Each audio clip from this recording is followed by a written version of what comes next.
it's a beautiful touch from Caicedo to get the ball on the half turn. And then once it turns and it's going like that, but obviously we're going to talk about the Van Dijk twerk. Yeah, the Van Dijk just never stepping or defending the corner.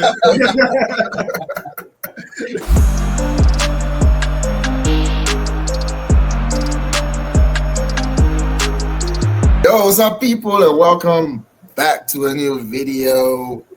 We have the Feuding Bros, as usual, Thierry and Freddie. And today we're going to review a very busy weekend of action. And we're going to start with the game at Stamford Bridge. Chelsea 2, Liverpool 1. Let's go. Before we get into the video, guys, like, share, comment, and subscribe as usual. And hello, what's going on, man? The DMs are down. What's up? Hey, doing good, man. Doing good. yes. Enjoying the football, man. Enjoying the football. Yeah, I mean, let's get into it. A brilliant performance by Chelsea, I thought it was. And, it looks like Liverpool's crack are finally showing. I've been the one that, were highlighting them back before, previously. So, Freddie, you were a little bit less skeptical.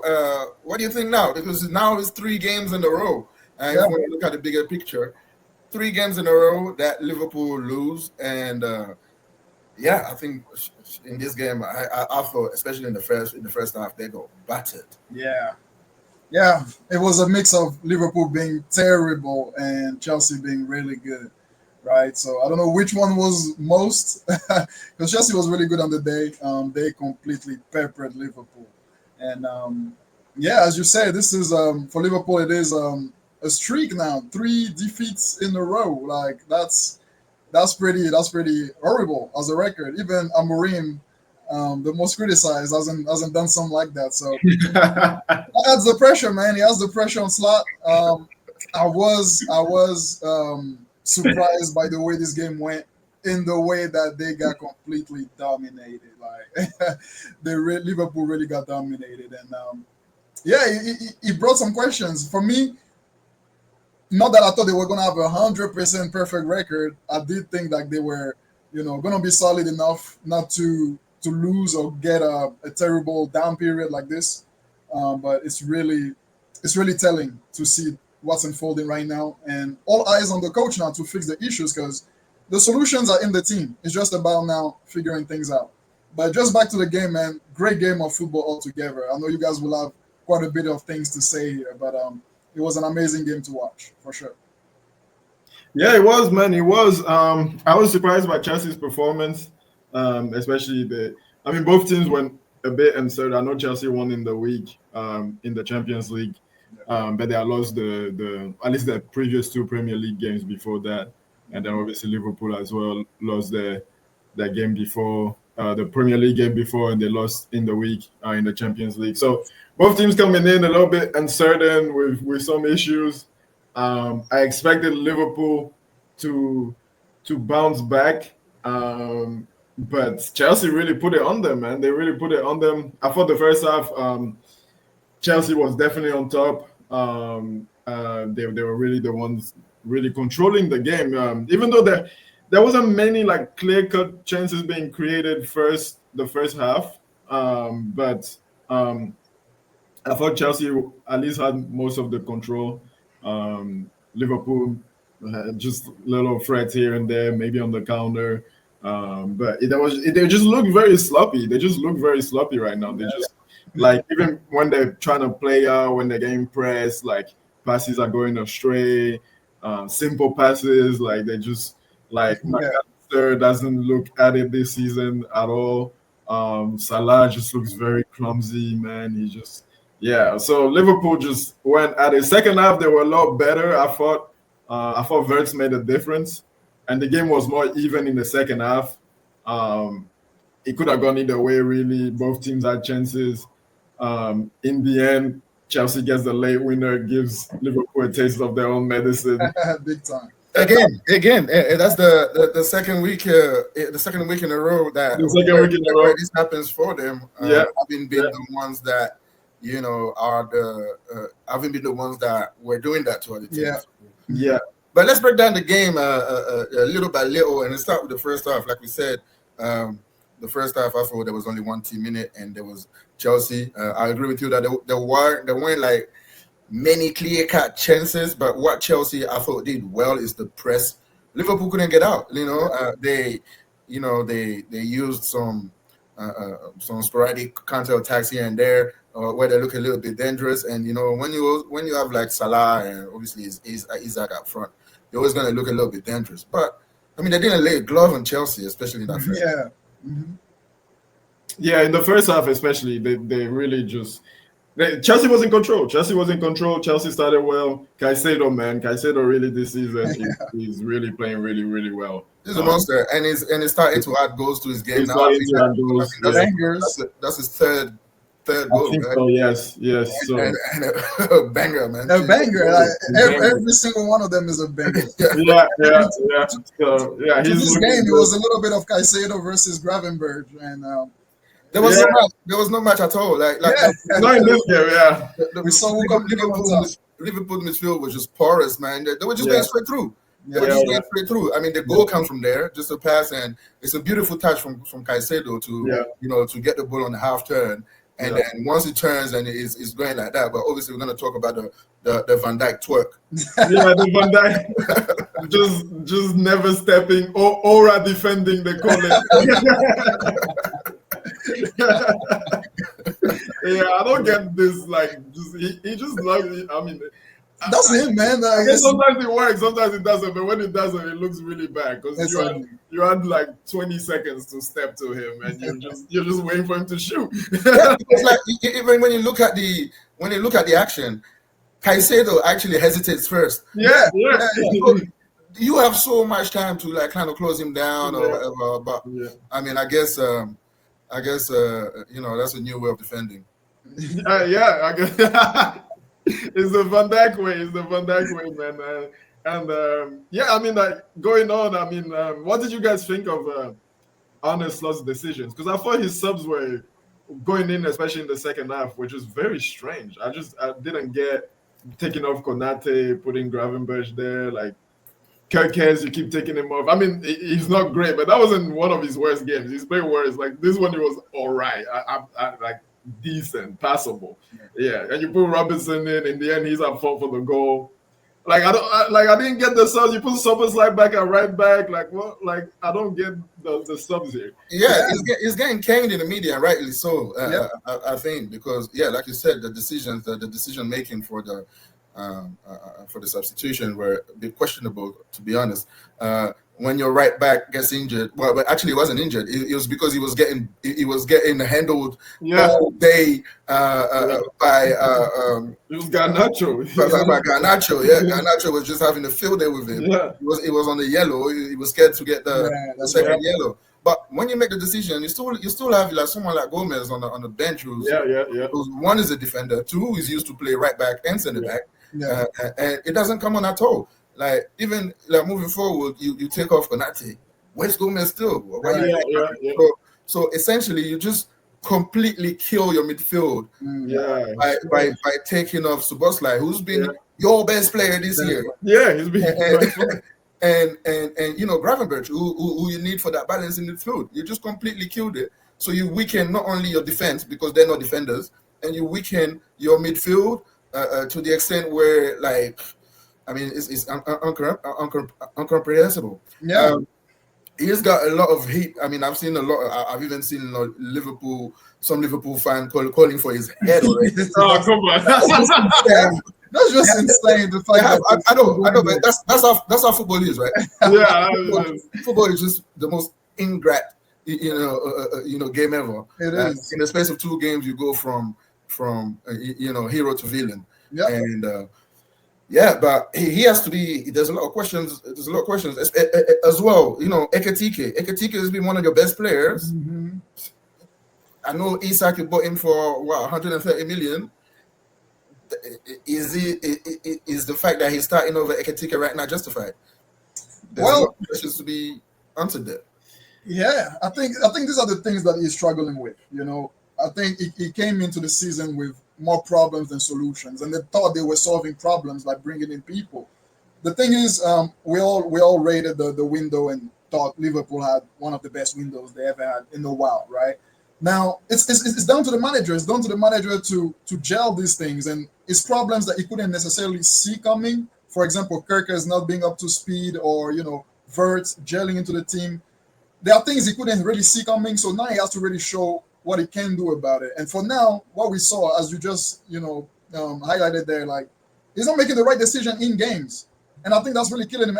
Even before, even the lineup, I think sometimes it needs to be flexible. For me, I do think, and that might be controversial, I think you need to give Salah some bench time sometime. Like, well, definitely now after this performance, that was horrible from Salah. It was terrible. And somebody said, I think it was Nathan Manua, he was saying Salah is getting into those positions. Like the same position he used to get to, he's still getting in there, but he's just so sloppy with it. Yeah, it's sloppy. He is, and he can't go past anybody anymore. I don't know if it's just time catching up with him, or if it's just bad form, but he's not getting past anybody anymore. No. Right?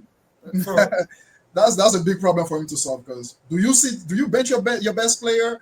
Do you make him part of the rotation, which I think that's what he needs to do, make him part of the rotation, man. But Oh, sorry. Well, the problem with Liverpool, what they're going through right now is not new. This problem stems from last season. Like, as soon as they won the league last season, we saw these kind of performances. That's true. We were just saying, and we were probably justified to say it, but we were just saying, oh, they're already on the pitch. They've won the league, so they don't need to perform anymore. Yeah. But right now, they are having the similar performances this year. In the first couple of games, the first 5 games, I thought they were very lucky in at least 3 of those to get the results. Because they got battered against Bournemouth, at least at times. Yeah, big time. Yeah. Battered last week against Crystal Palace, and again battered today. Yeah. And those are. But they got the results in 2 of those previously. But for me, it was just paper over the cracks. And now that you're losing, and people out there saying, they're saying that, so he's not that good. He only won the league last year because it was Klopp's team. Yeah. Now that he has his team, he doesn't know what to do. I mean, the jury's still out. I think it's a bit of an overreaction for me. Big time, And if you're gonna have a bleep, you better have it now instead of later, right? Because that was gonna be one of my biggest points with them, because this is the perfect time to have this thing. This is the perfect time for him to solve these problems. And I think, to everybody else's detriment, it might be the worst time, because you want this thing to happen towards the end of the season when you're going for the title and stuff, right? And that's almost what happened to them, except they had already won the title and then they started going down. So I think it's a big, like, all eyes on Slot right now. There's nobody else to look but him. We know the players you got, they have the talent. We know, like, a majority of them won the league last year, so they're all able. You had some crazy, the best additions you could ever dream of. Now show us what you got. So that's what he's facing right now. I mean, his press conference was a bit of a talking point as well, because I think he came out and said that we've had a eventful summer, we've had a busy summer, or something like that. What do you mean? Like, you bought players for 450 million? Is that what it is? Because you didn't play the Club World Cup. Right. You were just sitting there, just counting your money and just that's what you did, picking players. What are you talking about? So I mean, and everybody else has bought players. You know what I mean? Like most other teams got a lot of players in. Chelsea got a lot of players in. City's got a few in. United, Arsenal. You know, so that's not an excuse. I think he's already making excuses, and if there's anything that you should be worried about, is that when your manager starts making excuses for bad performances, it's not, instead of just pointing the finger at exactly what the situation is, I think that's when it goes downhill. But like I said, it's still early doors. For me, just a little blip. But there's a lot of players that need to come back. Terry, I just want to talk to you about. Ask you about. Well, you said you talked about Salah already, but Salah is not the only one that's underperforming in this team. McAllister is a shadow of himself. We'll talk about Kirkers. Where's Frimpong? Why is Frimpong not getting in that team? Where is Frimpong? Yeah. So there's a lot of concerns there, and obviously we talked about the defense. I don't know why they sold Kwanzaa if you're not going to replace him, because now you're looking bare, you're looking thin. Yeah, I don't know if you guys remember when we were talking about the transfers, and I made a big deal about them getting a center back, and I think you can see it now because yes, it's still early in the season and stuff, but Van Dijk and Konate, they're humans as well. They're gonna have bad games. They're gonna have runs of form where they're not in tip-top shape, or they might get injured, or blah blah blah. Or if you're in a game like today, or yesterday, sorry, where you feel like you need a change at center back for some reason. I don't know why, but you need a change at center back. You want to have a proper center back on the bench that you can put on, because he clearly doesn't trust Gomez, or he would have put, like, if he's putting Gravenberch at center back instead of Gomez, that means he really doesn't rate Gomez at all, So I had a feeling because obviously, yes, the signing were great and they won the transfer window, hands down. We're not gonna come back and say that no, it wasn't that. No, it was good. But also they lost a lot of good players. Like the difference between, I would say, their window and maybe others that signed a lot of players, those other teams maybe lost players that weren't playing. They were bench players, they were rotation players, whatever. But Liverpool lost some starters. And like a guy like Luis Diaz, that when Salah is not playing well, he will come in and do something. Gakpo used to do that too, but this season I don't know what's happening with him. It started well though. I mean, it did start well. Like the first 2-3 games, the last 3 games not great, but yeah, he's young. He will come back to his level. But you lost guys like Luis Diaz. You lost guys like Trent. Now the right back position looks iffy. Maybe that's why he's putting Szoboszlai there. He's missing that creativity that Trent used to bring. That Frimpong and Bradley, they're not like that. That's not the type of players they are. They're like, they bomb forward. They're attacking fullbacks. They're not the inverted that will come and try and play and stuff like that. But yeah, I feel like they lost a lot of players that were solid for them, were good for them, and then they replaced them with players that are gonna be good, probably for most of them. But right now, they all have to come in and perform from the get-go, and they're not able to. And it's a lot of pressure on them. And yeah, they're just not doing it. Kirkes is not doing it. Frimpong he's had some good games, but he's been a bit iffy as well. But just to cut you off a little bit, you know what's scary about this is like you've spent 450 million, and is it just me or the squad just looks thin? I mean, you said that. That's the back. But you said they lost a lot of players. They only lost 2 starters, which is Trent and Diaz. They lost Jota. I mean, Jota as well. Jota. Darwin, I know he's not a starter, but he was scoring for them when sometimes. I mean, Darwin last year wasn't doing anything, but I mean, you can say that. I forgot about these guys and Elliot as well. I thought Elliot as well. Letting Elliot go, that's a tragedy, man. Because Elliot for you, man. Like, and it's not a starter, but it was always coming on and always had good performances. All positions. And this guy is a gap filler. You let him go, you don't really replace him. But I know we've said about Florian Wirtz that is still adapting to the league. 7 games in now. That's without the games in Europe now. Is it time to start being a little bit concerned if you were like a Liverpool fan or anything like that?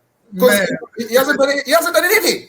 Bro, you don't even need to ask the time. People already own his space. But I mean, what I'm saying is, do you still need to give him more time? Like, people come out with the, Henry took 12 games. Drogba first season was what, but you don't get this time anymore, man. Go on, Freddie. Go on. Yeah, I was just gonna say, you really don't. You don't get this time, but. Who doesn't give the time? Is it the fans or is it the manager? Because the manager wants to make it work. Or the media. The media, big time as well. Yeah, the media. But the media have been really nice to him because he plays for Liverpool. Maybe. If he played for Arsenal, be considered a flop right away. That's for sure. Now they're bringing it back to Klopp, or they're trying to. They are trying to justify, but there are some people calling him out as well. So he's getting it on all sides. You say? That's ridiculous, man. That's what people are going to do, man.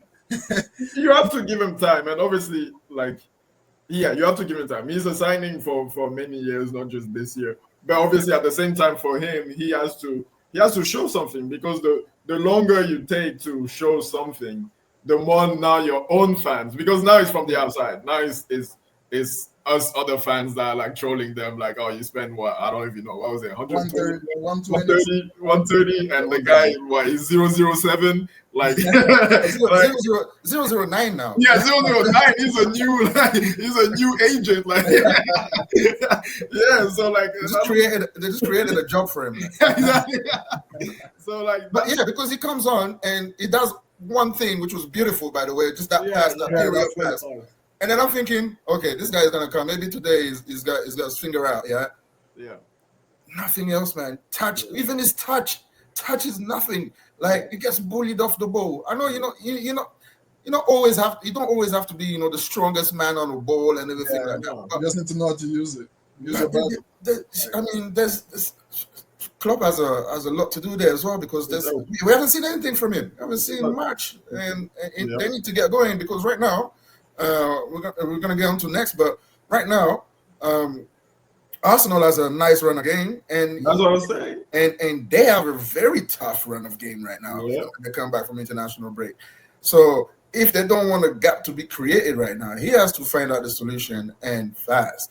But there's one team that won yesterday. Well, it was on Saturday, and that was Chelsea. So let's get back to Chelsea and talk about some of the performances. I want to talk about my man, Garnacho, man, tearing it up on his wing. Your man now. He's your man now. He's my man now. Now he's my man. Tearing it up, man. Bradley didn't know what was going on, man. The guy was lost. Every time Garnacho had the ball, just attacking, man. Yeah. It was. They had a good performance, man. I did think he could do more. I felt like he adapted a little too much to the Chelsea style. He wasn't doing the usual Garnacho stuff. Going straight and shooting. He really isn't a better team now. We'll see his GA, man. We'll see the GA, because that's what they said about Sancho. Garnacho is looking good, though. I mean, the last couple of games he played, we knew he was going to be good. We said all the time. He's benching Gittins. I told you about Gittins, man. I told you about. He actually came out and played all right. Actually, he did all right when he came out. Man. Strange. He had a couple shots. I guess the Garnacho pressure is, Yeah, I mean, they have good competition on that side. Yeah. But the guy that really impresses me, man, is Pedro Neto, man. This season, Pedro Neto is looking scary, man. Like, it's just, when he gets on the ball, he's so fast. Yeah, you just can't get it off of him. Yeah, he's just so fast. His only problem for me is just like sometimes the decision making is like a Madueke right now. It was brilliant. Everything is brilliant, but that decision making sometimes is a bit lacking for me, because when you have that much space and that much skill, for me, when you get into the box, you have to find the right pass. Yeah, sometimes he does those silly crosses, and I'm like, did you even look? But the ability is there. The guy has impact and stuff. Sometimes I think this was a big game. I can't say in big games he disappeared, but I feel like sometimes he ghosts in some games when you're like, oh, Pedro Neto is going to tear you up, and you're like, did he even play? So I think there is always, of course, a good addition to have. I think he's gonna own up on this right hand side. Is the best so far there. Yeah, I think so. I mean, he has Esteval there. Esteval is a good sub, man, to come on. Very good sub. But obviously he did it this week. But Esteval, he started the first couple of games. I just thought, for me, it was too soon for him to start, man. I know he played in the team, especially in the Club World Cup, and he was there and all that. In preseason, sorry, and he started the season as well when he was a starter. But you need that experience in front of you to show you the ropes. This is a Premier League, man. You can't just walk in like that. But that's right. Yeah, and again, Caicedo, man, this year, man, this guy is eating a horse. Monster. Yeah. The most surprising thing, though, on top of Caicedo, is Chelsea's defense, man. The defense was actually decent. Badiashile was like, it was like best he's not going to do that next week. No, he's not. That's the thing. That's a one-off, man. That's a one-off. Even someone like Sanchez, right?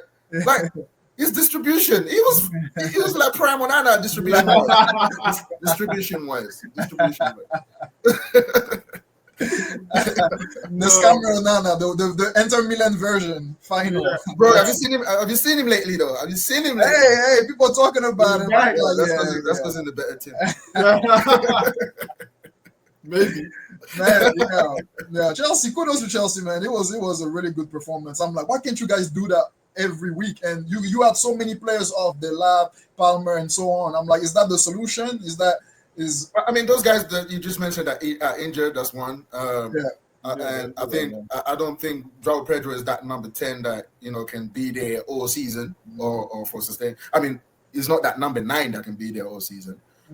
Reason why they're called by Dewey, just to sit on the bench and wash some boots. But yeah, would you come back if you aim though? I don't know why you will come back. It didn't have a chance. But he has to. He's on the contract, right? Yeah, exactly. But Maresca is. I've seen a lot of Chelsea fans as well that they're not happy with Maresca because of his decision making as well sometimes, and the way he sets up the team. And I mean, this is a good result for him. That's gonna give him a little bit of breathing space.